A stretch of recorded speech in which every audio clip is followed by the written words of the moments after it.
Well, I'm glad we're back together again, all together I might add. And we were talking last week about what I've seen at these little country churches. You know, a kid's a kid.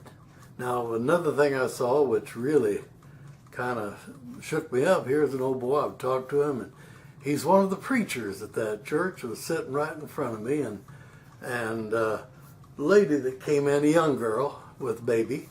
Baby is probably a year and a half old, and you know how they like to run around. Well, this little kid started running around. Mama started chasing it. And the boy sitting in front of me, he's saying, well, this is disgusting. This is sacrilege. This is horrible. And it bothered him so much because she kept chasing the baby, and the baby kept getting away and running, and you know how that's like. Well, he finally jumps up and he storms out and he slams the door to the church as he leaves. He was flat angry. You know, that's not Christian. That's not love. Well, sure, we all get angry and we all get disgusted from time to time, but we can't have everything our way. And we've got to remember that children are children. And if you make it entertaining and happy for those children, they'll follow you anywhere. They'll learn anything you want them to learn, and they'll be what they can be to the utmost. And if you make it uncomfortable for them, they're going to try to figure out ways to be comfortable and to be their own self, no matter where or what. I remember one thing that happened to me. It was kind of interesting on the way home from a particular church service, and the preacher was well, he was really excited. He was very forceful in his sermon, and he had a sermon about lust, L-U-S-T, lust.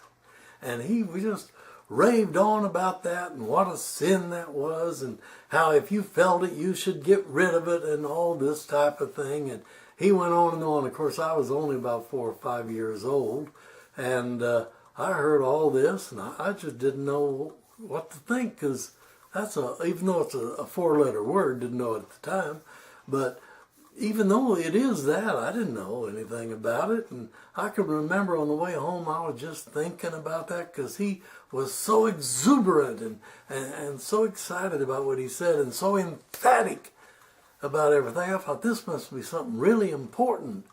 So finally I look up at my Großmama and I said, Großmama, was ist Lust? Which is a German way of saying, what is lust?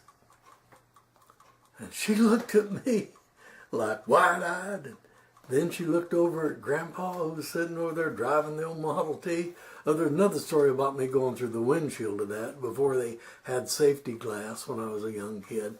So I guess I've said more shocking things than that, because he had to hit the brakes and stop, and there I went. Broke their windshield, I might add. Anyway, she looks at him, and he's staunch German. I guess so. She decided to answer it to me, and she says, Gilly? She says, I think lust is thinking of naked women, and I don't ever want to see you do that, and you should never do that, ever.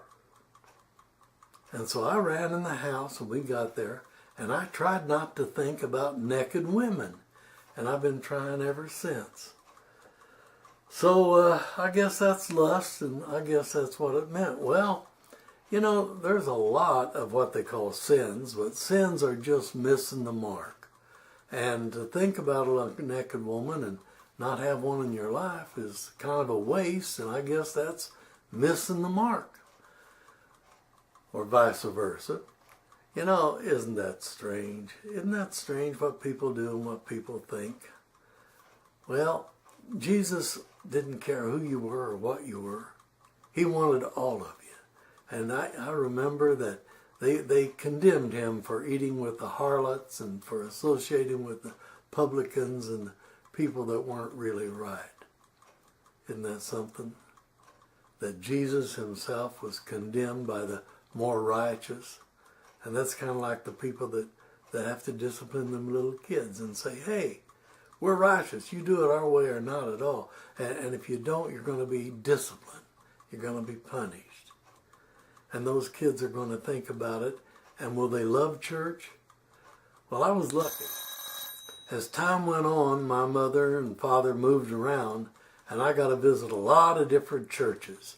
We were Presbyterian for a while, Lutheran for a while, Baptist for a while, Pentecostal, Evangelical. You know, we hit it all. And I'm so grateful for that because I learned a lot.